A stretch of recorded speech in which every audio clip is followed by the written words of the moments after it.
Tonight on Dr. Osborne's Zone, we're taking a super deep dive on leaky gut syndrome. So if you struggle with autoimmune disease, this is an episode you absolutely don't want to miss. Stay tuned, we'll be right back. You unlock this door with the key of compassion. Beyond it is another world, a world of science, a world of common sense, a world of sanity. You're moving into a land of both empathy and ethics, of nutritional knowledge and empowerment. You've just crossed over into Dr. Osborne's Zone. Welcome to Dr. Osborne's Zone. Tonight we're talking all about leaky gut. Now you've probably heard that term before. You may have even asked your doctor about that term. As a matter of fact, how many of you have had a conversation with your doctor about leaky gut and your doctor completely dismissed you and told you that leaky gut didn't even exist? Well, let's check this out. This is from the National Library of Medicine database, and you can see here a quick search for the term intestinal permeability, which is the scientific way we say leaky gut, shows over 18,115 search results come up for the term intestinal permeability when it's searched for in the National Library of Medicine's database. So if your doctor's telling you it doesn't exist, it's very clear and very obvious that they're not staying up to date with current research. Beyond that, if we type in the term gluten and intestinal permeability, you can see here we get almost 2,800 citations or references on that particular topic. Now, why are we using gluten in that search terminology?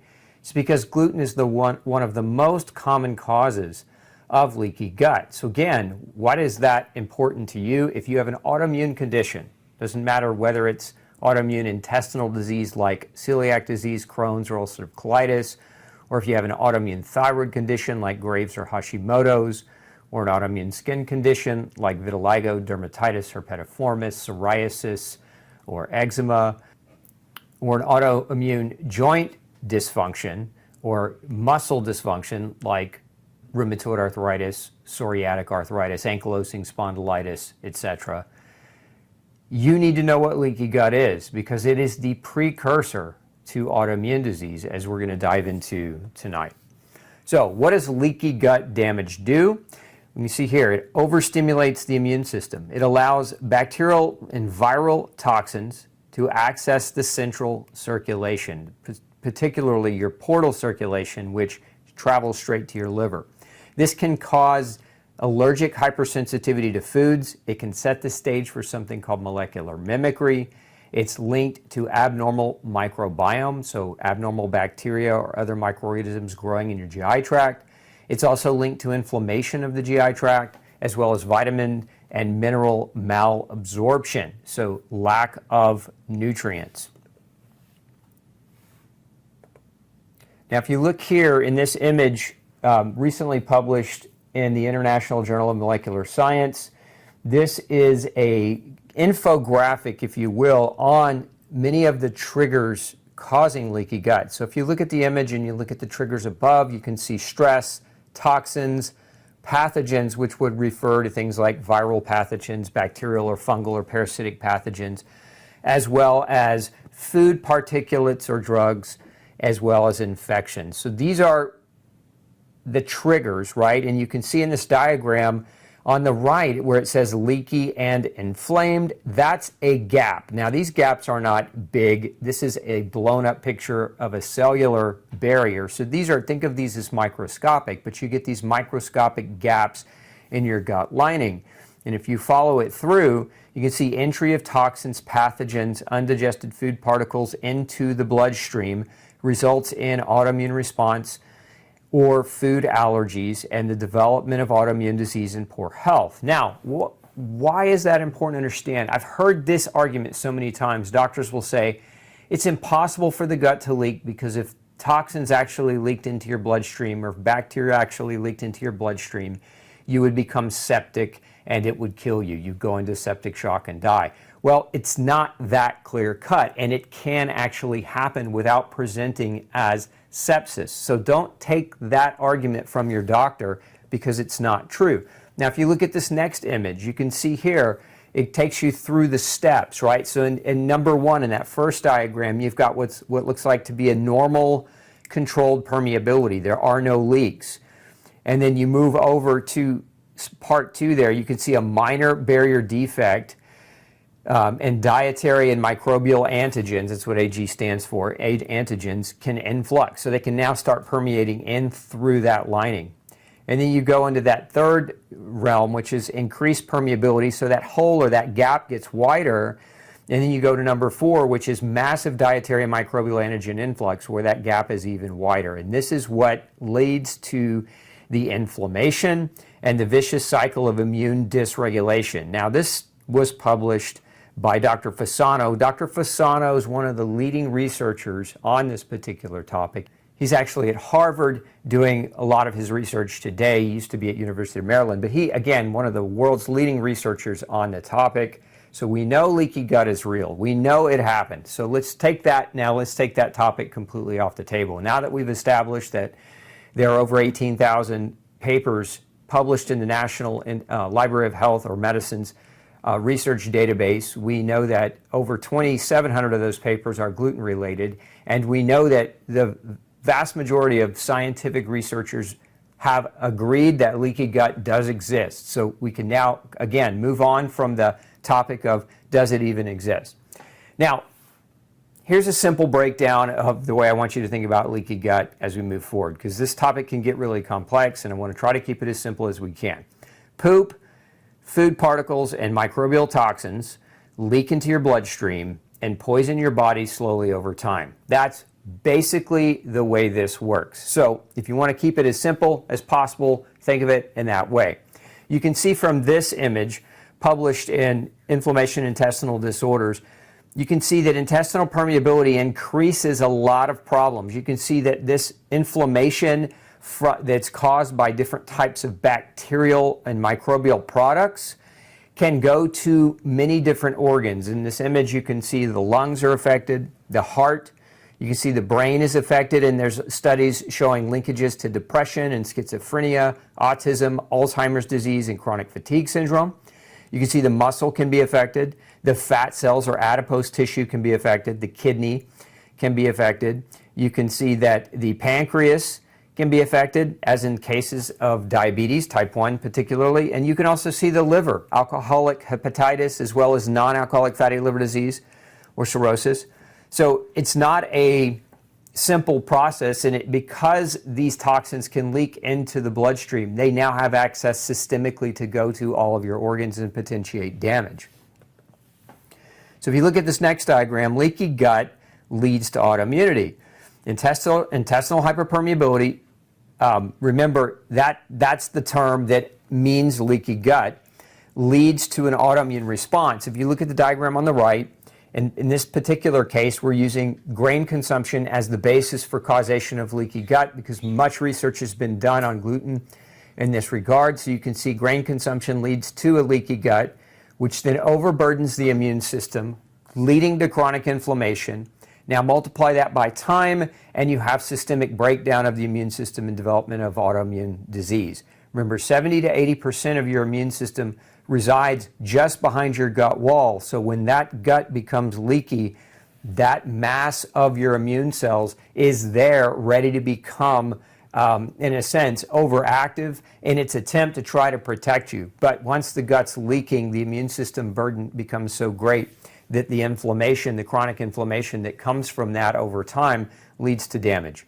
Now, if you look at this next image, these are the 5 primary barriers of the GI tract. If we think about the gut as a quarantine zone, its job is to take and extrapolate nutrients from food and excrete waste.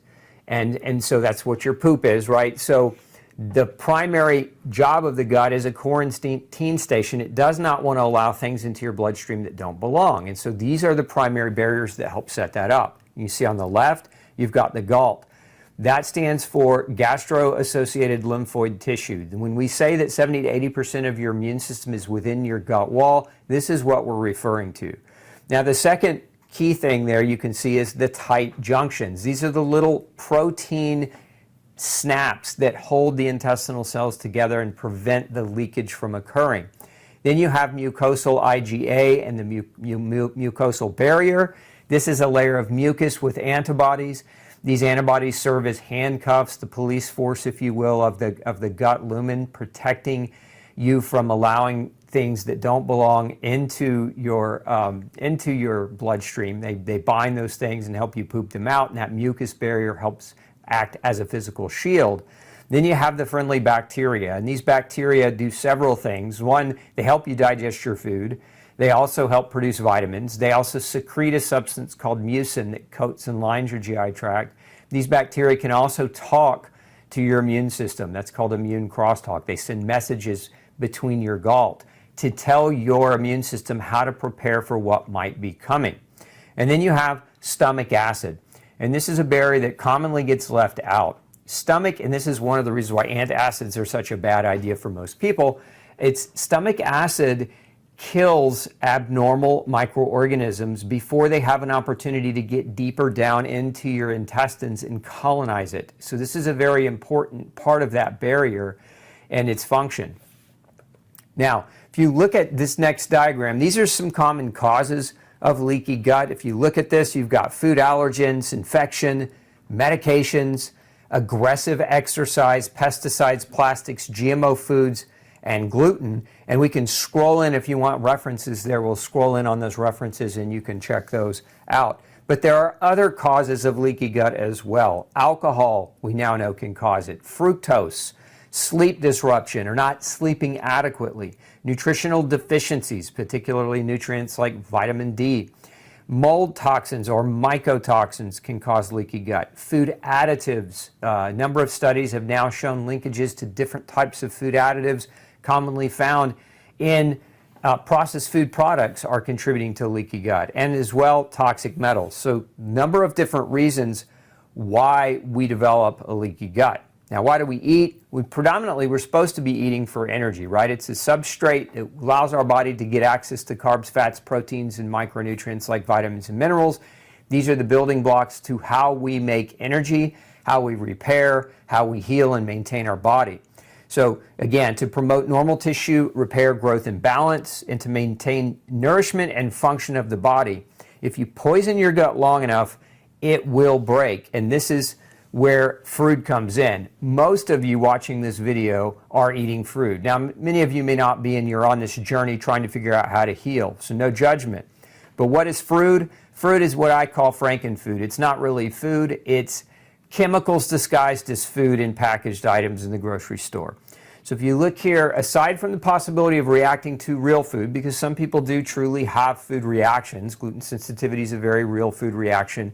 Peanut allergy, for example, is a very real food reaction. But we also have, the FDA has approved over 3,000 chemicals, additives, preservatives, and colorings in our food. So there's 3,000 other things that now we have to worry about that come in all those packages and all those pretty colors. The average person ingests 150 pounds of additives every year. Many commonly eaten foods are genetically modified or contain genetically modified ingredients. There's also toxins in food, herbicides, pesticides, steroids, hormones, antibiotics, things called excitotoxins. It takes approximately 5 to 8 pounds of chemically sprayed grain to produce 1 pound of beef. Therefore, you will ingest considerably more cancer-causing chemicals from meat than from fruit or vegetables. Now, that's not true if you're eating healthy, organic, grass-fed, grass-finished beef. But if you're eating conventional meat, if you're going to the fast food place and you're buying feedlot beef, this is where it's a problem. I want to make that differential for those of you who are out there pushing a vegan diet or a vegetarian diet as a heal-all for everyone under the guise that meat is somehow bad or evil. It's not the meat that's evil. It's the chemicals that are being sprayed on the food that we're feeding the meat that leads to the toxin accumulation in the meat. So if you're eating healthy, organic, grass-fed, you don't have this problem. On average, 1 glass of inorganic store-bought milk contains the residue of about 100 different antibiotics. Once in our bodies, these antibiotics ultimately weaken our immune system and disrupt our microbiome. So again, these are things to think about. This is why we choose organic. This is why we buy foods that are not GMO. This is why we want to have as close to possible, as clean food as possible. Now you have compounding damage as well. You've got 4 billion prescription drugs ingested in the US each year, 70,000 chemicals used commercially, 3,000 chemicals added to our food supply, 10,000 chemicals used in food processing, preserving, and storage. The EPA estimates that our homes are now 5 to 100 times more toxic than outdoor air. So we've got all these things that we're concerned with that we're being exposed to. So with all those exposures, you know, the gut is under a constant onslaught because what you're putting in your body, you know, it's chemicals in the food, it's chemicals added to food, it's chemicals used to process the food. All these things have to come in and your gut has to deal with them. If you look here, it's what I call the 4 horsemen of the GI apocalypse. Number 1 is gluten and grains. Again, the most well-studied cause of leaky gut to date is gluten, hands down. Then we have the chemicals that we were talking about. We have microbial imbalances. This is where we have an inadequate microbiome. Either we're missing certain species or we're not colonizing certain species, largely due to the massive exposure to antibiotics. And then we add nutritional deficiency to that, so now the gut doesn't have the capacity to heal or repair itself. Remember, the gut needs nutrients to heal and repair, and when the gut is being damaged by what you're eating, and what you're eating is supposed to provide nutrients, but what you're eating is doing the damage to the gut, and now you're malabsorbing, and the food you're eating doesn't have adequate nutrients. It's a double-edged sword that leads to persistent GI damage.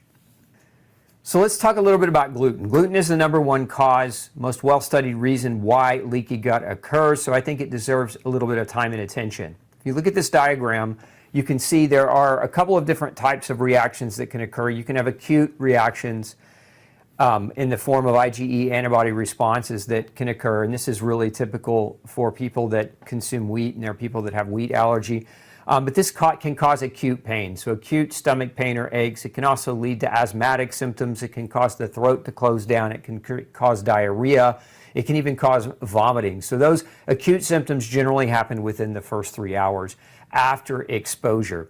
Then on the right side of this diagram, you have the delayed responses, and there are multiple different types of immune responses here. There's T-cell responses, immune IgG and IgA and IgM responses. There are immune complex responses as well.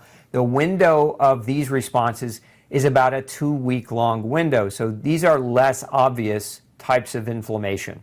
It's important to understand that because many of you will eat gluten and say, I don't feel bad when I eat gluten, but you still have health issues. You just don't feel acutely bad after consuming gluten. It's because these types of delayed reactions just cause chronic inflammation all the time. The more exposure you get, the more inflammation builds. The longer the inflammation is there, the more propensity to develop illness.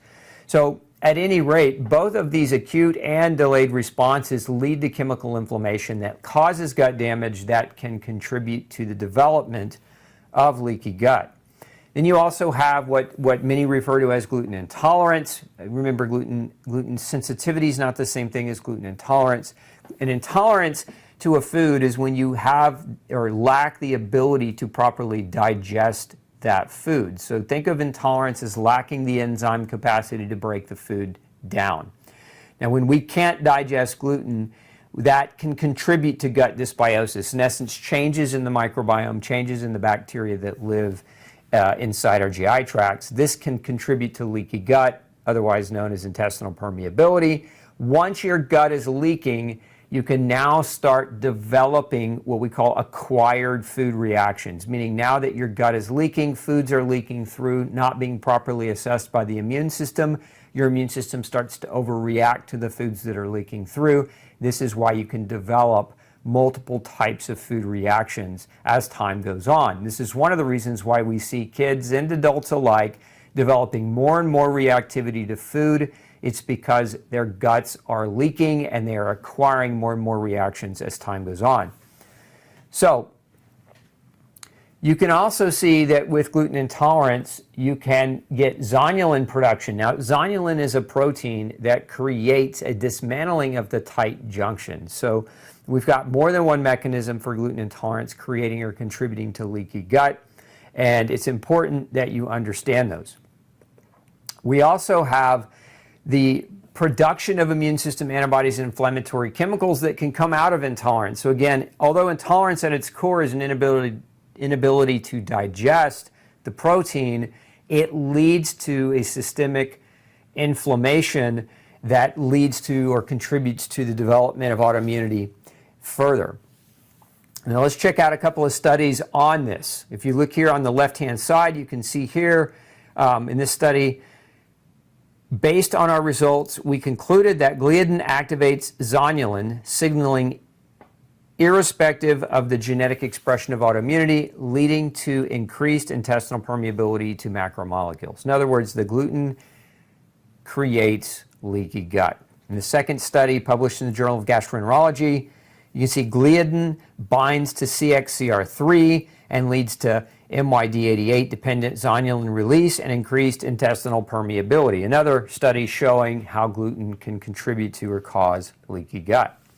These next couple of studies here, you can see we demonstrate that gliadin alters barrier function almost immediately by decreasing transepithelial resistance and increasing permeability to small molecules. Gliadin caused a reorganization of actin filaments and altered expression of the tight junction proteins and the adherent junction protein E-cadherin. So again, gluten causing leaky gut. If we're going to make sense of this without all the technical terminology, gluten causing leaky gut. And then this next study here demonstrates that gliadin exposure induces an increase in intestinal permeability in all individuals, regardless of whether or not they have celiac disease. Now, I want to pause there for just a minute because there's a lot of you saying, I'm not gluten sensitive, I don't need to worry about eating gluten, I'm going to keep eating gluten. Let me reread that statement to you.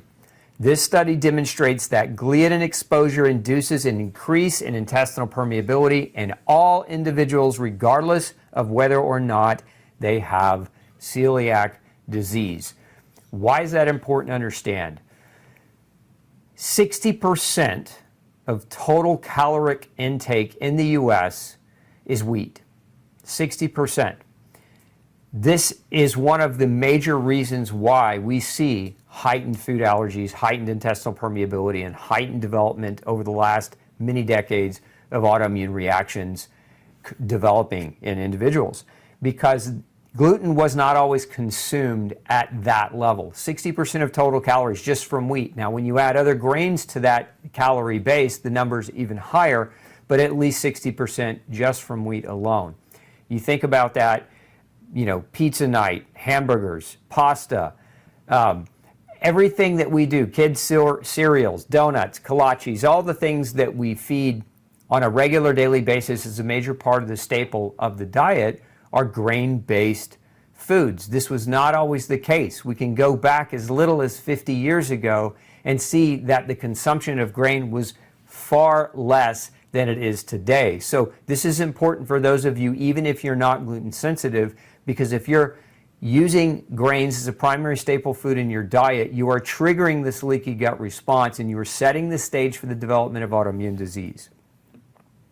And you can see in this next study, gluten alters barrier functions in patients with IBS-D, so those of you with irritable bowel syndrome, particularly in HLA-DQ28 positive patients. These findings reveal a reversible mechanism for the disorder. How many of you have been diagnosed with irritable bowel syndrome and told that gluten is not an issue or food is not really the issue and you just need to take your medicine and be quiet?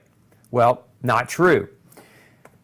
Okay, check this image out. This is your gut after years of gluten exposure. Again, I just showed you a number of studies showing that gluten causes leaky gut, including a study that showed that gluten causes leaky gut even in people who are not gluten sensitive or celiac. So again, when you're first going gluten-free, this is you. You're trying to put that fire out. And that fire, depending on how long you've been doing it, if you've gone on and you've got a full-blown diagnosis of an autoimmune disease, think of this fire as your house burning down. So let's talk about the path to disease. Gluten and grain.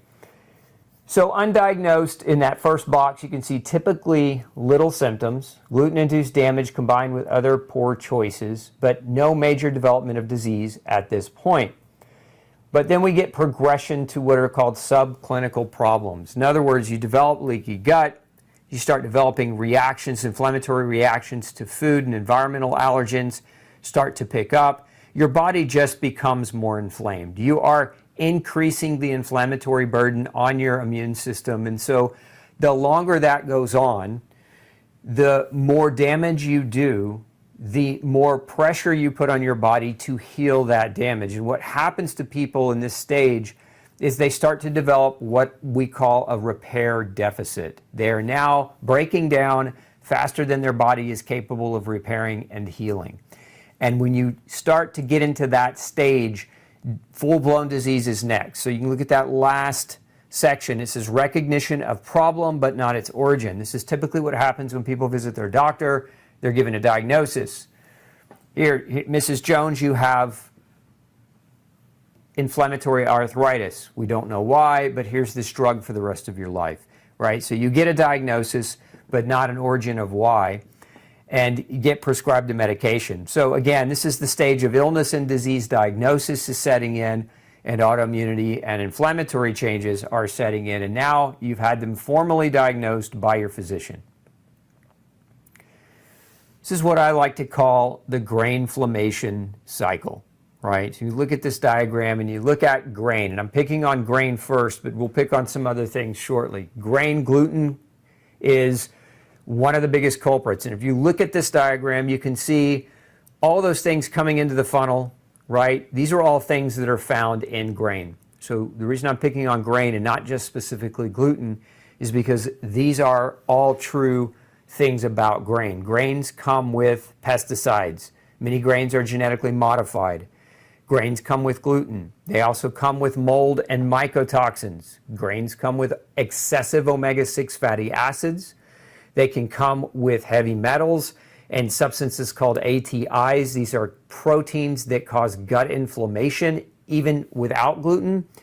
And they can cause leaky gut. So again, that leaky gut, that permeability is what starts and kicks off the inflammation. Now follow that funnel to the right. You'll see inflammation is increased, as is the cortisol response. Cortisol is our hormone internally that helps us cope and adapt and deal with inflammation. So when we are inflamed, we generally will make more cortisol to try to put that fire out. When our cortisol reserves can no longer keep up with that level of inflammation, this is the point when the doctor generally will pull out the prescription pad and write you a prescription for prednisone or another corticosteroid because your adrenal glands aren't able to keep up with the damage. Now remember that cortisol, when you make too much of it over too long a period of time, causes muscle and bone loss. It's one of the side effects. It also can deplete calcium and magnesium and selenium and vitamin C and vitamin D. So we don't want high cortisol for long periods of time because of the atrophy that it can cause. Again, it causes bone loss and muscle loss. It increases blood sugar. It causes vitamin and mineral deficiencies. And all these things can contribute to increased weight gain. Why? Because when you lose muscle and you have high blood glucose, you retain more water, you retain more fluid. You also, your metabolic function starts to slow down. The less muscle mass you have, the slower your metabolic rate. So we start seeing people build fat. Cortisol will, when it's driving up glucose in your bloodstream, your body has more glucose than it can utilize for energy. It will start converting that glucose into fat. That extra weight is going to lead to joint compression and joint pain, right? Now we have physical excess weight on the joints, creating what doctors oftentimes refer to as the arthritis of aging, the osteoarthritis. So that's different than the other types of arthritis of inflammation, right? So we have inflammatory arthritides that are rheumatological in nature or autoimmune in nature, like rheumatoid arthritis and ankylosing spondylitis and psoriatic arthritis and reactive arthritis. But then there's also the arthritis of excessive weight, where you put too much wear and tear on your joints through excessive weight. And that also leads to inflammation, right? So this becomes a very vicious cycle for many folks. And if we look at the U.S., you know, what do we have? We've got 60% of the country is overweight. And this is one of the big reasons why. 60% of the country is overweight, 60% of their calories are coming from wheat, and more than that actually from other grains as well, and we get stuck in this vicious grainflammation cycle. Now I want to show you some research on some other things. So I said earlier that grain comes with a lot of things that can contribute to leaky gut. And here is something else, though, that can contribute to leaky gut. This is lead. So I mentioned earlier toxic metals. So lead exposure remains a global public health issue, as the recent Flint water crisis has renewed public concerns about lead toxicity. You see down there, metagenomics sequencing and metabolomics profiling showed that numerous pathways, including vitamin E, bile acids, nitrogen metabolism, energy metabolism, oxidative stress, and the defense detox mechanisms were significantly disturbed by lead exposure. These perturbed molecules and pathways may have important implications for lead toxicity in the host. Taken together, these results demonstrated that lead exposure not only altered gut microbiome community structures and diversity, but also greatly affected metabolic function, leading to gut microbiome toxicity. So again, damage to the microbiome is one of the hallmarks that triggers or contributes to leaky gut. Now we have this next study on mercury. You see, mercury induces tight junction alterations. It's the title of the paper. And if you look here what I've got highlighted, for the first time the results of the current study demonstrated that mercury caused intestinal, epithelial cell damage, and macromolecule leak through thiol redox dysregulation and oxidative stress. In other words, mercury damages the gut cells, causing hyperpermeability. You can see here cadmium toxicity.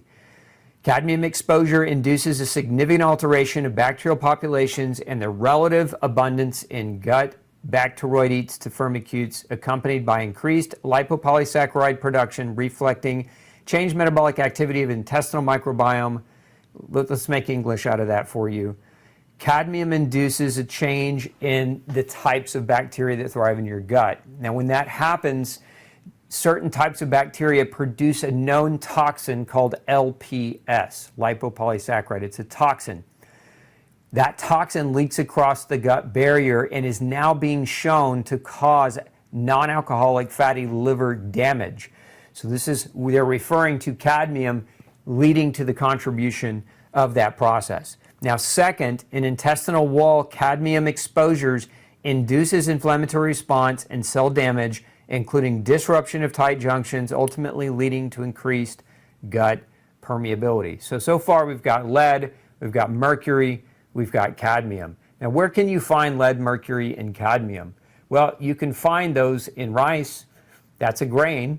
You can find some of those in chocolates.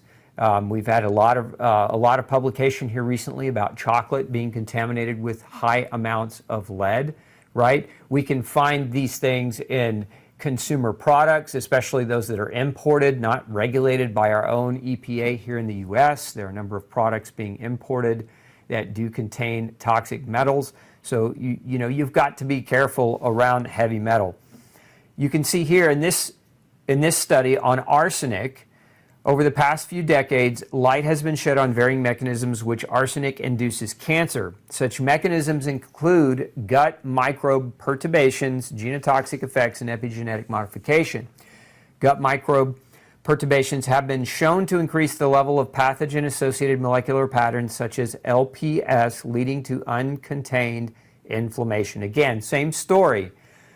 These metals contribute to a heightened level of LPS, which can contribute to inflammation and leaky gut. The increase in inflammation is the major factor in cirrhosis, as I mentioned earlier, liver disease, leading to hepatocellular carcinoma, liver cancer. Alterations in gut permeability and metabolites have also been observed as a fallout of arsenic-induced gut microbe modification. The gut's proximity and interaction through portal flow make the liver susceptible to gut perturbations and ensuing inflammatory responses. Now, again, that's a fourth metal.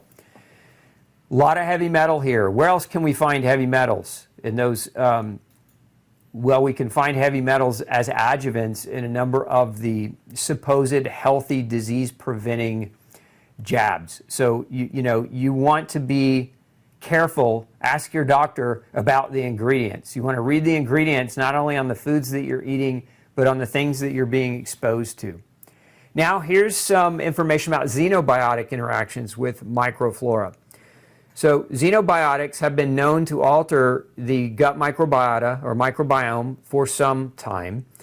Studies that show the effects that several typical substances such as antibiotics, pesticides, air pollutants, polychlorinated biphenyls or PCBs, and heavy metals have on the gut microbiome structure. So again, this is a review article on how many different types of chemicals that we're exposed to in our day-to-day affect our microbiomes. I hope the trend that you're getting here with leaky gut is microbiome disruption is not a good thing, and anything we can do to prevent it is a good idea. Now, this study discusses alcohol as its relationship to gluten, which is very interesting. A possible explanation may be that anti-gluten antibodies, arise in patients with genetic susceptibility following a chronic immunological insult, alcohol, centered on the cerebellum. Alcohol has previously been associated with antibodies to transglutaminase and is known to evoke an immunogenic reaction. You can see down here in this other study, conclusions, alcohol-related cerebellar degeneration may, in genetically susceptible individuals, induce sensitization to gluten. This is one of the reasons why I'm a big fan of genetic testing for gluten risk predisposition, because it helps you understand, one, whether or not you should avoid gluten as a general rule to keep yourself healthy, but in this case, too, whether or not high levels of consumption of alcohol could contribute to gluten sensitivity. Now look at this next study. You can see heavy alcohol intake is also known to cause gut leakiness, contributing to increased endotoxemia and inflammatory tissue damage in the liver as well as in the brain.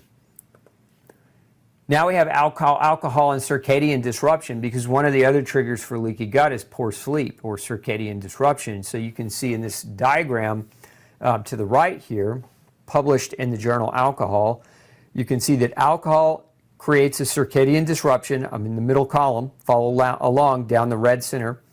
You get altered gene protein expression, increased intestinal cytochrome PT2E1 and ROS, reactive oxygen species, leading to intestinal dysbiosis, basically abnormal bacterial growth in the intestine. This causes intestinal hyperpermeability, aka leaky gut, leading to systemic inflammation and liver pathology. I can't remember the exact number. It recently came out in research, but it was an alarmingly high number of people in the U.S. today that actually have non-alcoholic fatty liver disease or even alcoholic fatty liver disease, just fatty liver disease in general. I want to say it was somewhere close to 40%. Don't quote me on that, but it was quite alarming. And so again, we all know that alcohol damages the gut. We know that alcohol is not necessarily healthy for us to consume, period. But that being said, the other things we're talking about today, even beyond alcohol, create leaky gut, which leads to non-alcoholic fatty liver damage as well. Let's talk now about fructose. Fructose promotes leaky gut, endotoxemia, and liver fibrosis through ethanol-induced cytochrome P450, 2E1 mediated oxidative and nitrative stress. It's just a big fancy way of saying that fructose damages the gut lining, leading to liver damage. Conclusion of the study, these results showed that fructose intake causes protein nitration of intestinal tight junctions. In other words, it damages those tight junctions, resulting in increased gut leakiness, endotoxemia. And endotoxemia is a fancy way of saying it allows for bacterial toxins to leak across the gut barrier into the liver, okay? And that leads to steatohepatitis, which again is fatty liver disease, another way to say that, as well as liver fibrosis, at least partly through CYP2E1 independent or dependent manner. So that's CYP, cytochrome P, is a special enzyme that helps us to detoxify. Now we have another study here on dietary fructose and intestinal barrier. You can see the present review outlines some of the potential mechanisms associated with the development of non-alcoholic fatty liver disease and fructose intake, with a particular focus on the role of the intestinal barrier. Then we have the industrial chemical food additives. So as you can see here, this image published out of Nutrition Reviews, you can see industrial MTG. What is MTG? Microbial transglutaminase is what that stands for. That's otherwise known as meat glue, right? It's the stuff that holds all the fake meat particulate together. So if you go to a fast food restaurant and you order a chicken breast, it's not really a chicken breast, folks. It's chicken bits glued together with meat glue. Same thing with hot dogs. Same thing with processed luncheon meats. These things are not good for you. There's a reason why, and meat glue is one of the reasons why. What they're finding is meat glue increases the development of leaky gut. That's what this diagram is all about. As a matter of fact, some researchers believe that meat glue can be a contributing factor in celiac disease, also leading to villus atrophy. Now let's move on away from meat glue to pesticide or herbicide, in this case glyphosate. And you see this is published in the review paper journal from the Journal of Immunotoxicology.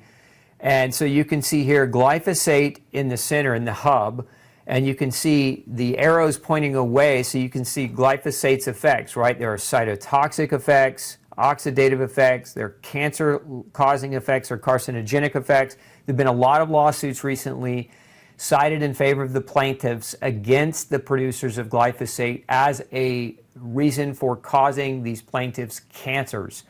So there have been a tremendous amount of lawsuits recently settled in that regard in favor of the plaintiffs, in other words, against glyphosate as a cause of cancer.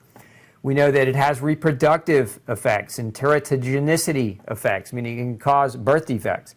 Cardiovascular effects, such as anemia and heart arrhythmia. We know it can cause cerebral effects, depression and anxiety, and memory and locomotion problems. Digestive effects on the microbiota, on the liver, and on our ability to energize or produce energy through metabolism. So glyphosate's a bad deal. If you look here, in this published paper out of Journal of Organic Systems, glyphosate disrupts the endocrine system and the balance of gut bacteria. It damages DNA and is a driver of mutations that lead to cancer. And this, my friends, is why it's important to buy organic. It's so important to buy organic. So many of you will say, you know, I can't afford it, or it's just too expensive, or I don't feel bad, so I can't justify the cost. Look, cancer doesn't happen overnight. You don't wake up one day and all of a sudden you develop cancer. Cancer is about chronic decision making. If you make bad decisions over many, many years of time, you increase your risk for the development of cancer. There's not one cause. Glyphosate is certainly a contributing factor here, but this is why we want to choose foods without pesticides, herbicides. Grow your own, join a local co-op, buy organic from your grocer. The organic from the grocer is not perfect, but it's far better than conventional GMO-based foods. Something else I think it's important that you understand about glyphosate. If you look at this diagram, dopamine and serotonin are made in your gut. About 90% of serotonin is made by the gut, not by your brain. And about 50 to 60% of your dopamine is made by your gut, not by your brain. Now that being the case, one of the things we know about glyphosate, look at this diagram over here on the right, is that it interferes with a very important biological pathway in your body called the shikimate pathway. And if you look at downstream from glyphosate, so look at the upper right-hand corner of that diagram, you see glyphosate there. But as you follow that graph downstream, you get down to tryptophan, which is a precursor to producing serotonin and melatonin. And if you follow it through the center, you'll see that tyrosine in the middle, and you'll see the tyrosine is a precursor for dopamine, as we're discussing here, but it's also a precursor for epinephrine and norepinephrine and thyroid hormone. So again, how many of you are struggling with thyroid illness or thyroid issues but refuse to eat organic? It's very, very important that you understand that this one chemical additive that's sprayed on the grains, that's sprayed in the food, has the ability to cause so much damage. This is just showing you one more mechanism of that potential damage. Now look here, you can see that glyphosate causes reduced nutrients in plants as well. Again, another reason why it's important to buy organic. Look at this list of nutrients that are depleted in plants. So that means when you eat the plant, you're trying to get nutrients from the plant. But if the plant can't get access to nutrients from the soil because it's being sprayed with glyphosate, now what you're eating becomes less nutritionally dense. So look at this here: calcium, potassium, magnesium, zinc, copper, boron, iron, manganese, sulfur, and phosphorus are all lower in plants being treated or sprayed with glyphosate. Okay, switching gears away from glyphosate into mycotoxins. Again, if you notice the trend in all this that we've talked about, these are all things found in grain, and this is why I'm of the opinion that the number one thing you can do to overcome leaky gut is get grain out of your diet, because it comes with not just gluten, but all these other things. Here's one more: mycotoxins. You can see upon ingestion of contaminated food or feed, the GI tract is particularly affected by mycotoxin. Generally, intestinal barrier in the GI tract functions as a filter against harmful mycotoxins. However, some mycotoxins have been found to exert their detrimental effects in the GI tract. For example, mycotoxins can alter the normal intestinal functions such as barrier function and nutrient absorption. Some mycotoxins also affect the histomorphology of the intestine. Go to the right, you can see a review study. There's an increasing awareness of the deleterious effects attributed to mycotoxins during their fate within the gut. Evidence indicates that disruption of the epithelial barrier is well established. So mold, mycotoxins, common contaminant found in grain-based foods. Okay, switching gears now. In this review paper published in Microorganisms, you see here we aimed at describing how environmental pollutants, heavy metals, pesticides, and other persistent organic pollutants and food additives might interact with mucus and mucus-related microbial species, that is, mucophilic bacteria, such as mucus degraders, bacteria that will help break down mucus. This review highlights that intestinal mucus, either directly or through its crosstalk with the gut microbiota, is a key yet underestimated gut player that must be considered for better risk assessment and management of environmental pollution. In other words, the more you can avoid the pollution, the more you can avoid the potential for breakdown in your gut. Now, let's look at medicines for a minute, because leaky gut, as I mentioned earlier, leaky gut causes systemic inflammation. Systemic inflammation multiplied over time equals repair deficit. Repair deficit multiplied over time equals disease states, right? Particularly autoimmune diseases. Now let's look at what doctors do to treat autoimmune disease. They write prescription drugs. That is the typical answer, pretty much hands down, for most doctors treating patients with autoimmune disease. It certainly was the case when I was in the VA hospital in the rheumatology wing. Everybody got drugs, nobody got diet guidance or lifestyle advice. So here are the top 6 prescription drugs dispensed. They are for pain, cholesterol, blood pressure, hypothyroid, acid reflux, and antibiotics. Now, let's look at how some of these classes of medications can affect your gut. We just spent the better half of an hour discussing how grain-based foods and the contents within them can damage your gut, and how that can lead to systemic inflammation causing disease. Now we're getting into medicines, because medicines are what doctors use to treat disease. So now we're going to get into how medicines can actually destroy your gut as well. So you can see this. You're stuck in a trap. If your gut's damaged and you're using all these drugs, you're not going to get out of that trap. So let's dive into antibiotics. You can see here, antibiotics alter gut microbiota. Look at this diagram. You can see loss of potential competitors, so you knock out good bacteria. It lowers the expression of antibacterial proteins like IgG, which is an antibody, and it decreases neutrophil-mediated killing. So it weakens the immune system, making you more susceptible to overgrowth of other problems. It disrupts T regulatory and TH balance, elevated inflammatory tone. So again, it changes the nature of the immune system, leading to an increased development or risk of atopic diseases, as well as inflammatory and autoimmune diseases. Look to the right, you can see the establishment of resistant bacteria. When you take antibiotics repetitively or you're exposed to antibiotics repetitively, makes it easier for antibiotic-resistant bacteria, and sometimes they're not the best kinds, not the ones we want growing in us, makes them easy for them to become established in our guts. They can also transfer their resistance. The antibiotic-resistant genes can be transferred by the bacteria. So, when you take multiple antibiotics and develop antibiotic-resistant strains, they can share that gene with other bacteria in you, making you more susceptible to future infection and not having the capacity to accurately treat it. I bring that up because so many doctors prescribe antibiotics just in case. Just in case you're coming down with something, or you go to the dentist and just in case we're going to put you on this antibiotic when we clean your teeth. Don't take antibiotics unless you absolutely need to.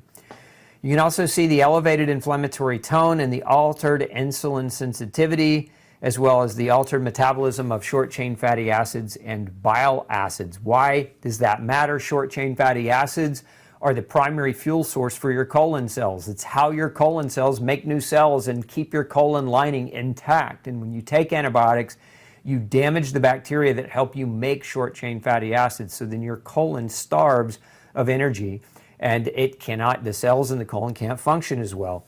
You can see the linkages to obesity, metabolic syndrome, and diabetes as well. So antibiotics create a lot of potential downstream problems, especially when overutilized.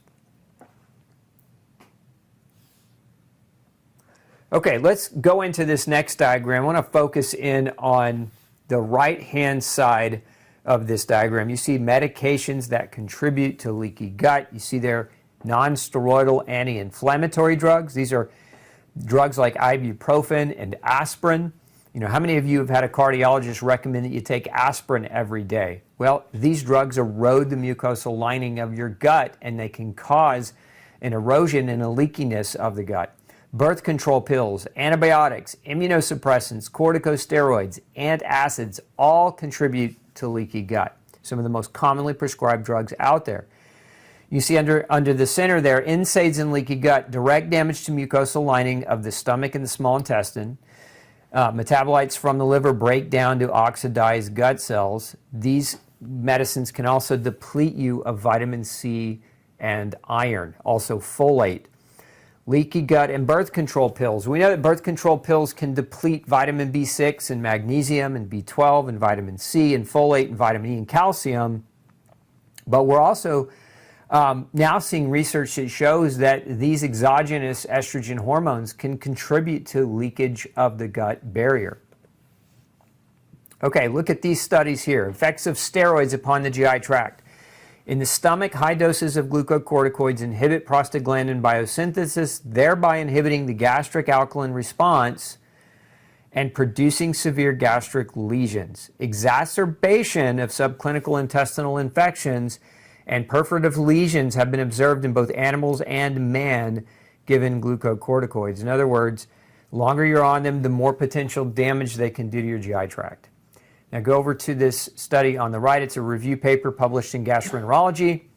The pathogenesis of non-steroidal anti-inflammatory drug NSAIDs induce small bowel disease suggests that increased intestinal permeability is the central mechanism that translates biochemical damage to tissue damage.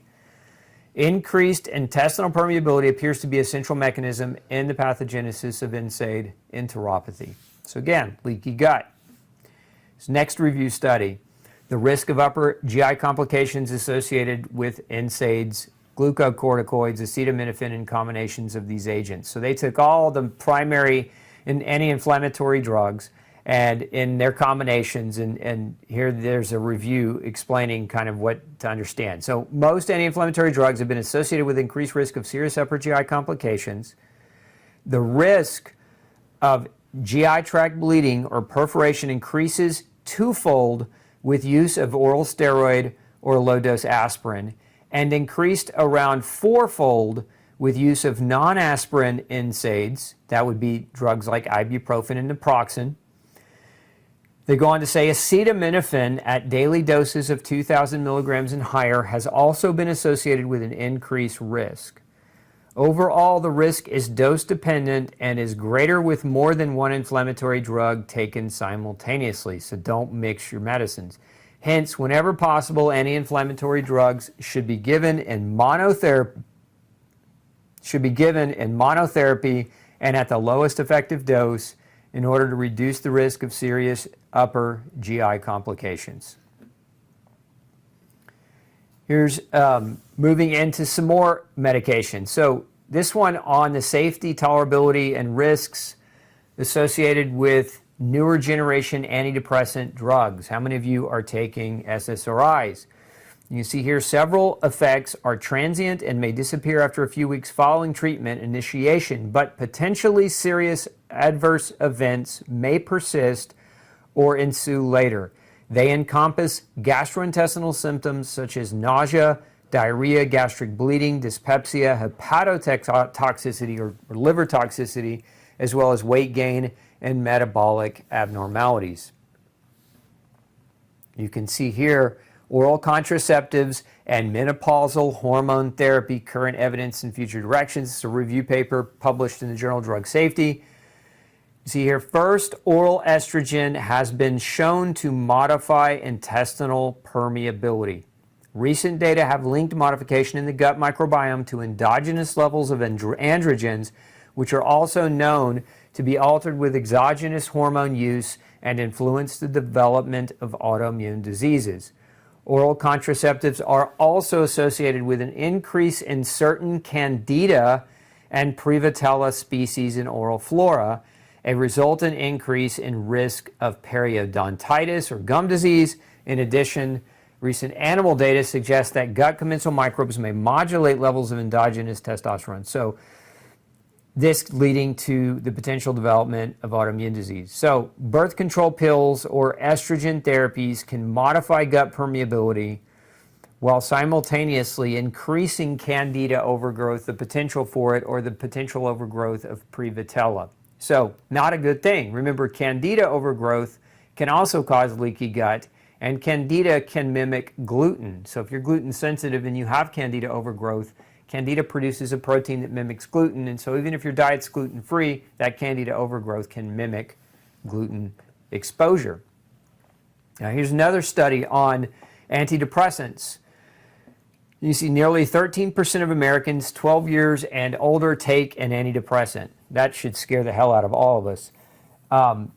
These drugs carry risk for gastrointestinal and intracranial bleeding that compound when taken with other medications. The most common and concerning interactions occur with non-steroidal anti-inflammatory drugs such as ibuprofen and naproxen, as well as agents that anticoagulants like warfarin, Coumadin, or antiplatelet medicines such as aspirin and clopidogrel or Plavix.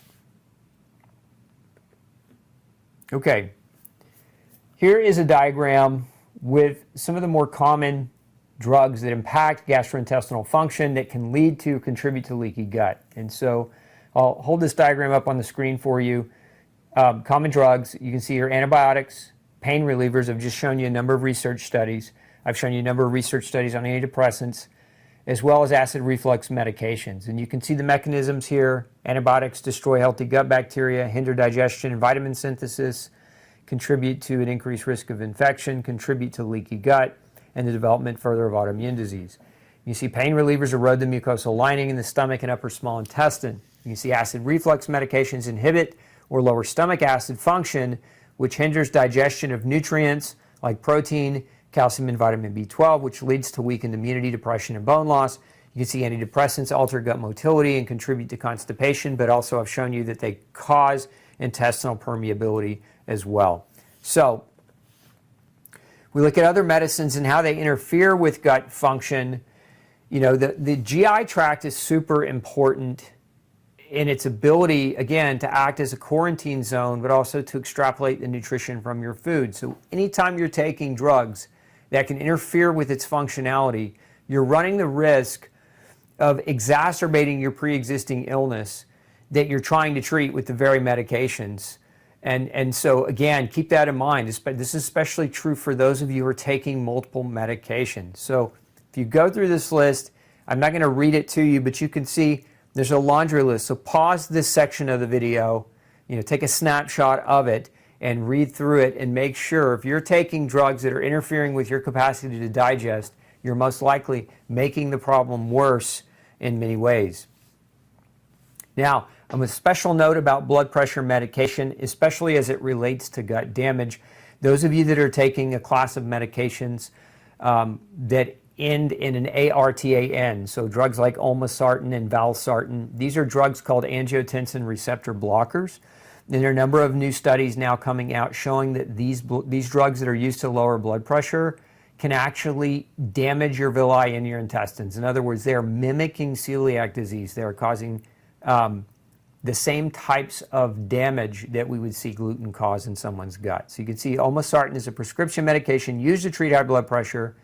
New study finds that the side effects of this drug can induce symptoms that mimic celiac disease. This was published in Mayo Clinic Proceedings. This was also a study, a quotation by Dr. Murray. We thought these cases were celiac disease initially because their biopsies showed features very like celiac disease, such as inflammation. We made them different. What made them different, rather, was they didn't have the antibodies in their blood that are typical for celiac disease. So be aware, if you're taking this class of medication, know that it can cause celiac-like damage and, all the symptoms and everything else that comes with that. And don't forget, we're talking about a lot of medications here, but caffeine is also a drug. It's just not typically classified as a drug. So a couple of notes on caffeine. For those of you who drink lots of energy drinks or take extra caffeine in your supplements or overconsume coffee or other caffeinated beverages. You see here, our results indicate that coffee may damage gastrointestinal mucosa in habitual coffee drinkers. Now, side note, I'm not trying to take away your coffee. It's my experience clinically, reasonable amount of coffee for most people. Most people can get away with a cup a day.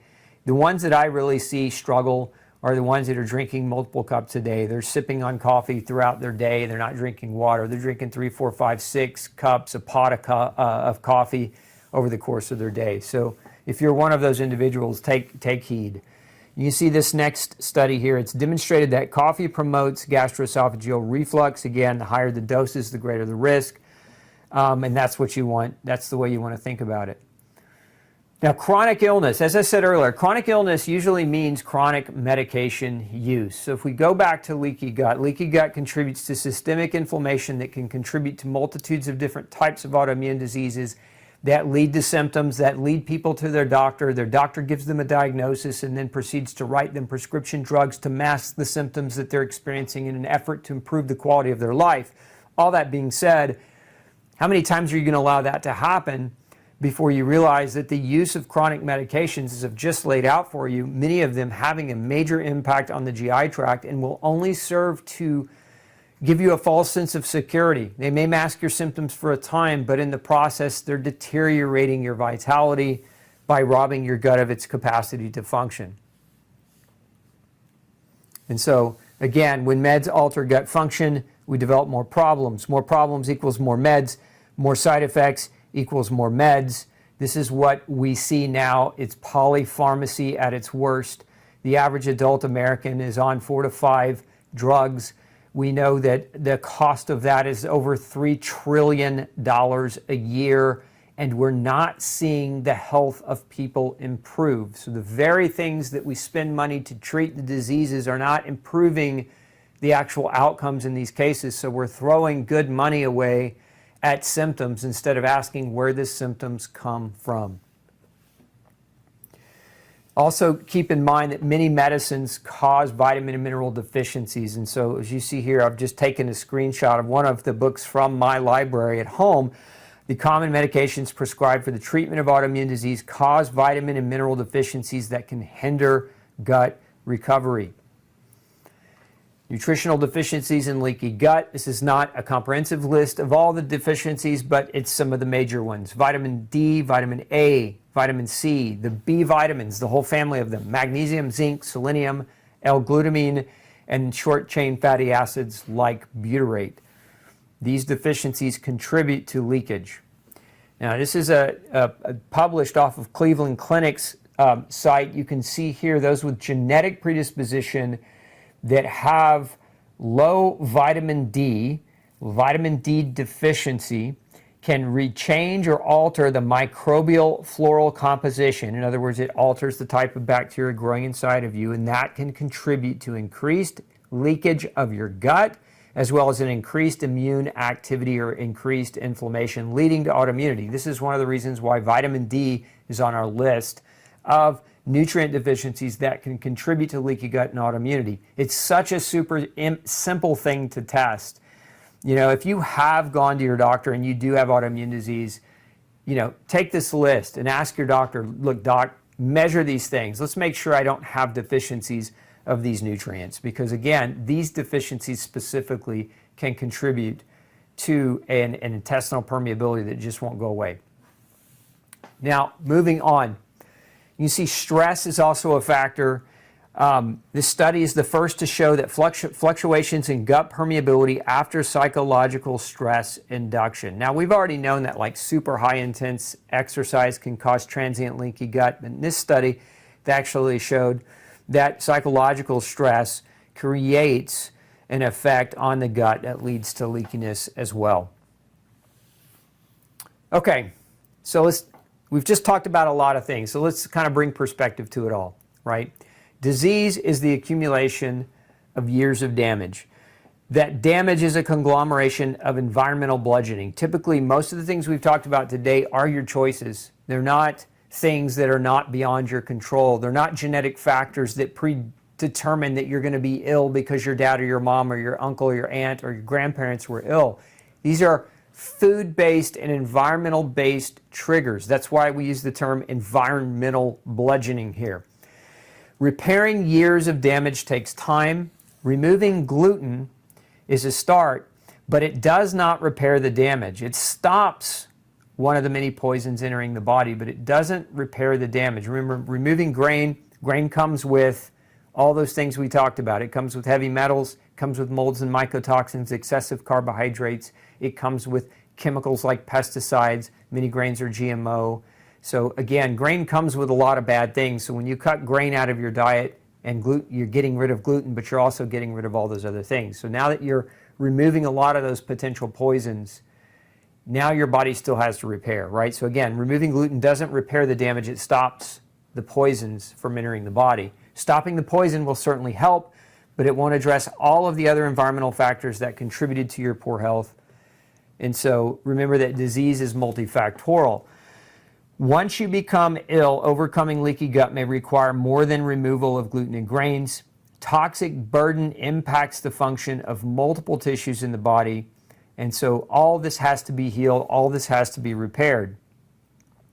Remember, all of these things that you see in this diagram are potential contributors to leaky gut. So again, not just gluten and grains, but also all of these other things. And so you have to look at your life and ask yourself, do I have these other things in control? Am I checking these things? Am I cutting the alcohol out? Am I sleeping well? Am I taking care of my nutritional needs?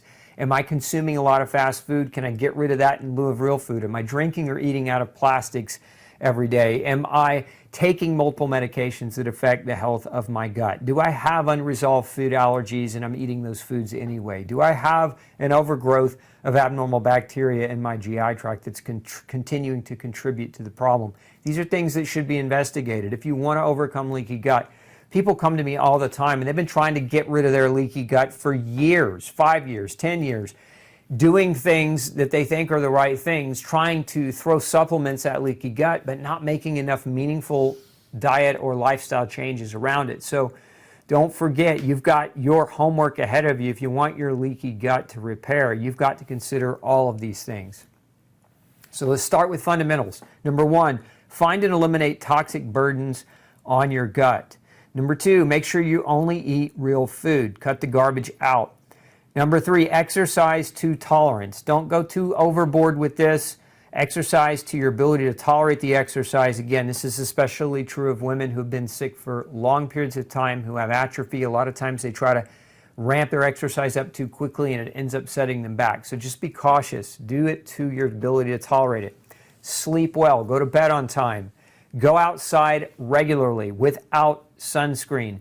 Now, don't go out so long to burn, but go out and get exposure to red light and UV light. These things are very beneficial to your microbiome. Manage your stress. You know what that looks like in your life. You know where you're letting those stressors in, and deal with those. Face those. If you've got bad relationships or you've got people in your life that are majorly stress points for you, you may need to take a look at those relationships and take a step back. Filter your air and water. Look, the air that we breathe, it's got to be clean. The water that we drink has got to be clean. So filter them. We're not going to control the environmental pollutants. We're not going to control what the major corporations pump into the environment. You're not going to control, the jet planes flying over us, releasing toxic chemicals into the air and toxic metals in the air to try to manipulate water. You can't control those things, but you can control whether or not you're filtering those things to the best of your ability. So do it. So, 10 steps to heal leaky gut syndrome naturally. Consider intermittent fasting or a liquid diet. Fasting can be done in 16 or 24-hour time frames. Consider fasting twice per week, as it gives the GI tract needed rest from the burden of digestion. If you go the liquid diet route, stick to things like bone broth, meat and vegetable stocks, or fresh vegetable juices. These liquids can be nutrient dense and are gentle on the gut. So give your gut some healing, resting opportunities by not overwhelming it when it's trying to repair. Okay, number 2, have your doctor test you for hidden food allergies. This will allow you to eliminate potential sources of food-based inflammation and persistent gut damage. I've seen people allergic to broccoli. I've seen them sensitive to strawberries. I've seen them sensitive to beef. I've seen them sensitive to fill in the blank. It's not always the top major foods that you hear repetitively. Most people in the functional medicine community will agree that cutting out gluten, cutting out sugar, cutting out dairy are fantastic steps in the right direction, but it's the other foods that are nuanced. It's unique to the individual. So getting tested for those things can be extremely helpful. Have your doctor test you for gut issues or gut imbalances. If you've got a yeast overgrowth in your gut or a bacterial overgrowth in your gut that's imbalanced, it can contribute to persistent damage. So you can get those things measured with your doc and then deal with them accordingly. Avoid difficult to digest foods like dairy, beans, FODMAPs. These foods may be gluten-free, but they are naturally harder to digest and they can slow down your GI tract's ability to recover. Number 5, be wary of any medications that block stomach acid or reduce pain. These medicines alter your ability to digest and also strip away the GI mucosa, important in regulating that leaky gut. Number 6, practice deep breathing exercises before eating. The act of deep breathing slows down the part of your nervous system that inhibits digestion and activates the hormones that aid in digestion. Remember, don't eat in a hurry, don't eat in a rush. You want to engage your parasympathetic nervous system. That's your digestive nervous system before the meal. Deep breathing can help with that tremendously. Move your body. The act of moderate walking stimulates the nerves that help maintain gut motility. Most people sit at a desk all day working. This sedentary lifestyle can actually contribute to a neurological slowing of your gut function and motility. Take a high-quality probiotic. You'll need at least 80 billion CFUs per day. Probiotics help digest your food and regulate your immune response. Many probiotics are grown on corn and cause a reaction in gluten-sensitive people, so buyer beware. Call the company that you're buying your probiotic from. Ensure that's not the case. Number 9, consider a strong digestive enzyme formulation. Those with gluten sensitivity commonly suffer with enzyme deficiencies, and these important proteins are necessary to break down your food and allow for proper nutrient absorption. And number 10, use a supplemental source of immunoglobulins. These immune proteins are helpful in binding gut pathogens, bacteria, yeast, viruses, supporting gut immune function, and supporting gut barrier function. Those are 10 things that you can start doing today. It will lead you down the right road. And remember to be patient with the process, but not too patient. It's my experience, if you're on the right track and things are going well, it can take 2 to 3 years. For a lot of people, for many quicker than that. But, for really chronic, challenged disease states, it can take longer, especially if you've been sick for decades. Now, that being said, just a side note here, If you've been doing this for over a year and you've not noticed one iota of improvement, not one bit of difference in your health and how you feel, you need to go get a doctor and you need to get testing done. Now, if you've been doing this for a year and you're like 60-70% better and you're still seeing improvements, keep going. But if you're not seeing any improvement after a year, you're missing major key points, and I just want you to know that. I don't want you to just continue to struggle indefinitely, thinking I need to get to that 3-year mark, because that's what Dr. Osborne said in his video. Just remember, you should be noting steady state improvements as you're going through this. So if we're trying to simplify this whole process, right, step 1 is remove the bad things. Remove food allergens, remove toxins, remove microbial imbalances, and GI altering medications. Now, as always, don't take this as medical advice. If you're going to stop a medication that your doctor prescribed you, go talk to your doctor about it. But if your doctor is unwilling, try to find a doctor who's willing to work with you in this alignment. Otherwise, you'll never ever break the cycle. And you look in the second category here, replace and repair. What we're trying to replace the good microbes. We're trying to repair the damage. So we're trying to calm the inflammation. We're trying to replace the good bacteria. We're trying to replace nutrients through healthy, whole food. And we're trying to replace environmental nutrients, things like sunshine and clean air. And, again, those oxygen, these are super important nutrients as well that oftentimes get overlooked.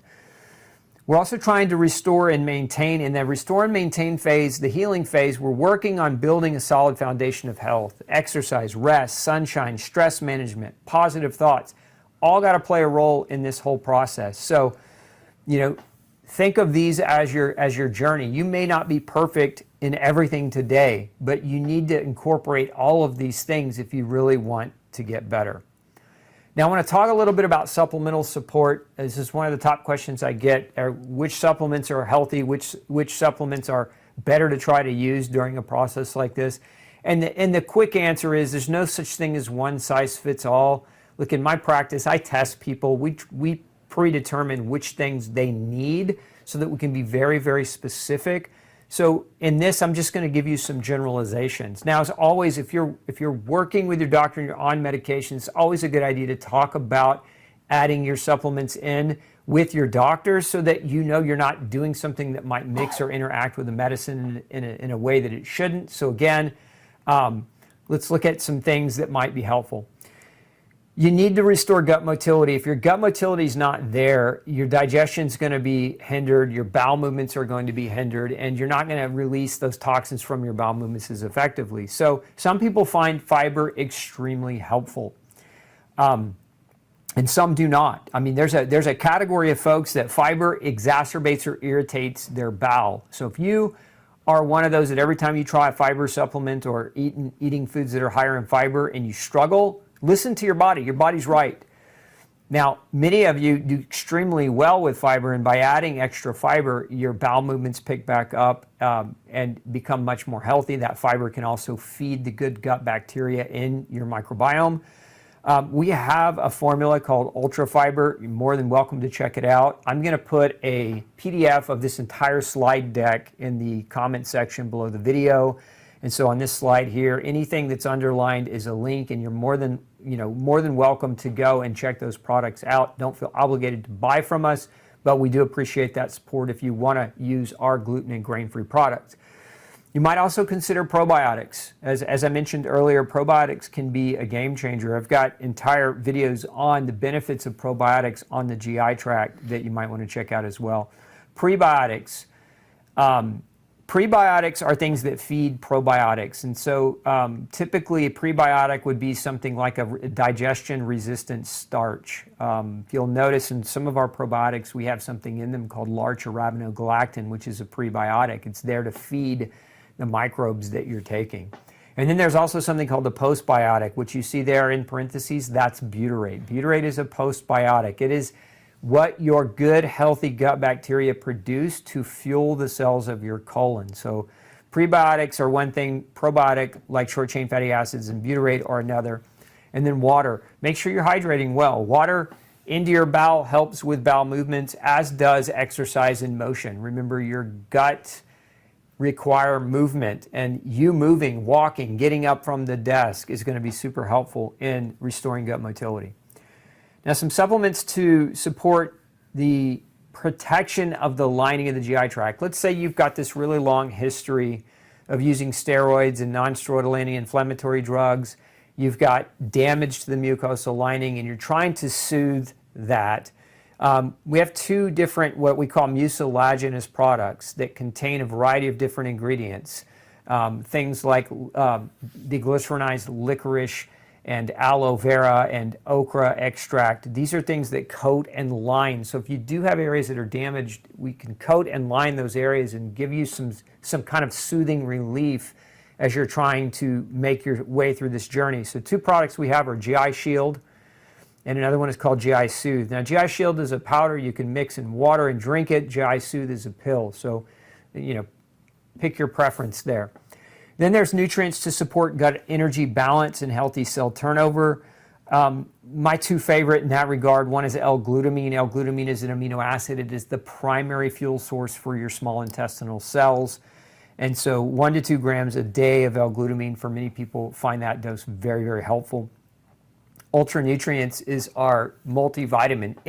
Think of it as a shotgun. It provides the vitamins and the minerals and whole to help get your nutrition back on track. And then there also are supplements to support digestion, such as digestive enzymes. Gluten Shield is our patented trademarked version of a digestive enzyme formula that helps to reduce and degrade gluten proteins, but also it helps to break down other foods as well. It is a multi-spectrum digestive enzyme. And then we have Ultra Acid. For those of you that have low stomach acid or that struggle producing stomach acid, Ultra Acid is a mixture, but it contains betaine hydrochloride as a primary ingredient to help with putting acid on the stomach. And then we have something called Lipogest. Those of you that have had your gallbladder removed, this is where Lipogest might be extremely beneficial. Lipogest is a bile supplement that helps to support your digestion of fats and fat-soluble vitamins. So remember, vitamins A, D, E, and K require they're fat soluble, so they require bile to be properly absorbed. And if your gallbladder's missing, that may become a challenge. If your gut's super inflamed, here's some things that you can do to support your healthy inflammation response. Of course, healing broths and organic foods have to be at the top of the list. I mentioned intermittent fasting earlier, but here are some supplement options that work really, really well in my experience. One is to do a vitamin C or a detox C cleanse, and then follow that up with a maintenance dose of 5 to 10 grams of vitamin C daily. Now, realize that most vitamin C preparations on the market are made from corn. So if you're gluten sensitive, I don't encourage you to use corn-derived vitamin C formulas. Not a good idea. Also, something else to consider, if you have an oxalate problem, if you've got a history of kidney stones, or you have an oxalate problem, using high doses of vitamin C for long periods of time is probably not the best solution for you. So again, if you don't have a problem with oxalates, don't worry about it. Vitamin C would be a great choice, but if you do, just word of caution. Vitamin D. Vitamin D, as I mentioned earlier, very important for immune regulation and modification of the gut. In my experience, the vast majority of people I see that come in for testing are vitamin D deficient. The vast majority, 90+%. It's one of the most common deficiencies that we see, especially in those people who are gluten sensitive and have been eating gluten. So 5 to 10,000 units per day plus sunshine exposure is a good place to start. If you're going to use those higher doses, you definitely want to get your levels checked periodically. Check in with your doctor, get your levels checked. And if you have, frank or overt kidney damage or a disease like scleroderma, high doses of vitamin D are not right for you. So again, most people do well with vitamin D, but there are situations where we wouldn't want to use it. So again, it's always best to talk to your doctor if you're going to use higher doses. Turmeric. Turmeric can be extremely anti-inflammatory and a very effective tool. So again, some of you that have oxalate problems won't do well with turmeric, but if you don't have oxalate problems, turmeric is a good choice. We have a product called Ultra LGS, that stands for Leaky Gut Support, and this product contains a number of different ingredients that we're talking about here today, but it also includes ingredients like bee propolis, which have a very inflammation supporting effect on the GI tract. And then Immune Shield. Immune Shield is a concentrated immunoglobulin protein powder formula that can be used, and it helps to bind on to things that don't belong in your gut and prevent them from leaking through. So Immune Shield can be very, very helpful in those going on this journey. And then our probiotic ultrabiotic defense. This is the strongest dose probiotic we offer. It is a 200 billion colony forming unit probiotic. That is the guaranteed minimum dose of the product. So it's a very high dose probiotic that can be very, very helpful for folks trying to embark down this journey. Now, for those of you who stuck through me the whole way, I'm just going to throw this coupon code up for you. If you want to save 15% if you're using any of our products, just use promo code Leaky when you're checking out. And you just go to glutenfreesociety.org and hit that shop button at the top. Now, if your diet and your lifestyle are failing, again, it's very important that you test for, get with a good doctor and get some testing done. But if your doctor's refusing and you can't find a good doctor to do testing, I want you to know we've added testing services direct to consumer to our website because of this very thing. Most doctors turn patients away and just refuse to do any appropriate testing. So we've added testing for food sensitivities, but we've also added testing for nutritional deficiencies. So if you've talked with your doctor and they refuse to do that, you can go to Gluten Free Society and you can get those tests as well. And something we would encourage you to do if you haven't had it done. You can also, again, ask your doctor to test for and address underlying microbial imbalances if you have them. So again, important things. If diet and lifestyle are not getting you over the hump, proverbially speaking, you really need to work with somebody. Don't try to go it alone. You need to get detailed information about your own unique biochemistry so that you can make the best possible decisions about how to move forward in overcoming your leaky gut / autoimmune issues. Look, I want to say thank you for attending tonight's show on the Dr. Osborne Zone, and I hope it was helpful. And as always, remember, our mission is to help save 100 million lives, and we can't do that without you. So if you found this information viable and helpful, please share it with somebody you care about, especially if they're suffering with autoimmune disease and they're just being medicated. Look, the more people we can reach, the more we can educate, the more we can change the world and make it a better place for all of us. Thanks so much. Take care, and we'll see you Thursday for live Q&A. Thanks for tuning in to the Dr. Osborne Zone. Don't forget to share, like, and subscribe for more content like this, and make sure you come back next Tuesday at 6 p.m. Central Standard Time and Thursday at noon 30 for more episodes.